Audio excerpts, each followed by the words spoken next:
sport the rest of the world calls football doesn't require helmets or shoulder pads, but in FIFA Street 3, there's plenty of contact.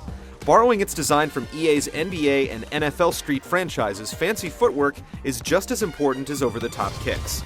After two mediocre outings last generation, the series is making its first steps onto the HD pitch. But it's still ringing up a few too many yellow cards.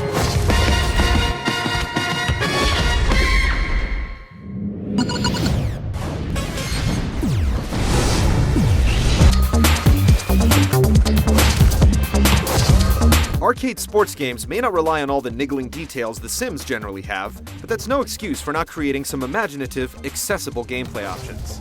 You get neither from FIFA Street 3. It's about as bare bones as it gets. There's a series of challenges that you can take on that ask you to win in specific ways. Sometimes you'll be asked to score only using volleys, and sometimes no tricks are allowed. There are only a few different types, and the mode gets tiring rather quickly. Aside from that, there's single-system head-to-head play for up to 4 players on the 360 and 7 on the PS3, and up to 4 players can go online at a time for the total team effort. But this is where the options end. There are no online tournaments or leagues, and no real player or team development to speak of.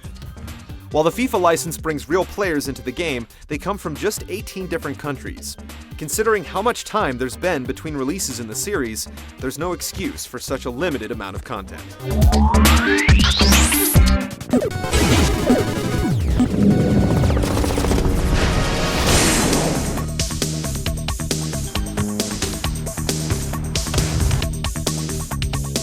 FIFA Street 3 follows the same pattern as other games in the Street family of products. You perform tricks, build up a meter, and then unleash overpowering game-breaker moves. It plays more like hockey than soccer, with slide tackles handed out like checks, passes bouncing off the wall, and one-timers accounting for the majority of scoring. If you typically find soccer games to be a little too slow, this 5-on-5 urban version is definitely a tick above the push-and-run tactics of simulations. There are no yellow cards, no offsides, and games take place on tops of buildings, on the beach, or odd places like oil rigs. Each area manages to change the gameplay slightly since goals are different sizes and the wall surrounding the court is different. The fun in FIFA Street 3 comes from pulling off fancy footwork. Whether you're tipping the ball to yourself and playing hacky sack or running up the walls, it all feels as it should. Unfortunately, winning often comes down to which team can rack up the most game breakers. This makes games devolve into one player constantly wrenching on the right analog stick to perform slick dribbles, while the other feverishly rips off slide tackles, hoping to dislodge the ball. It amounts to soccer games that never find a rhythm or flow. Otherwise, FIFA Street 3 plays fairly well. The controls are responsive no matter which of the 4 classes you choose, and it's fairly balanced in that if you utilize the strengths of each player, it's possible to be successful.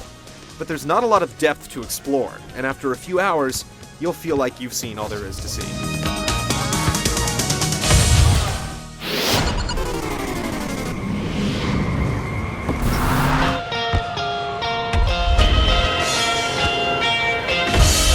FIFA Street 3 looks to be running on the same engine that NBA Street Home Court utilized. It has the same overexposed look and stylized cartoon-like versions of the players. The animation is incredibly smooth, making some of the more over-the-top tricks seem plausible. Player models can look a little dodgy when viewed up close, but the trade-off is the fairly detailed courtside environments. The soundtrack is decidedly European, with lots of electronic beats, versus the metal and rock onslaught you get with games like Madden. Get ready for this, party people in the place, get ready for this. To you, so what you gonna do? Do you wanna run the house in terms?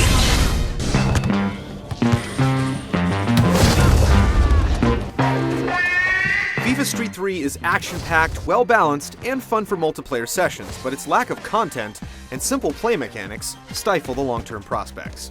If you're a hooligan looking for something different, it's worth a rent, but those with little interest in the sport should have the same level of interest in this game.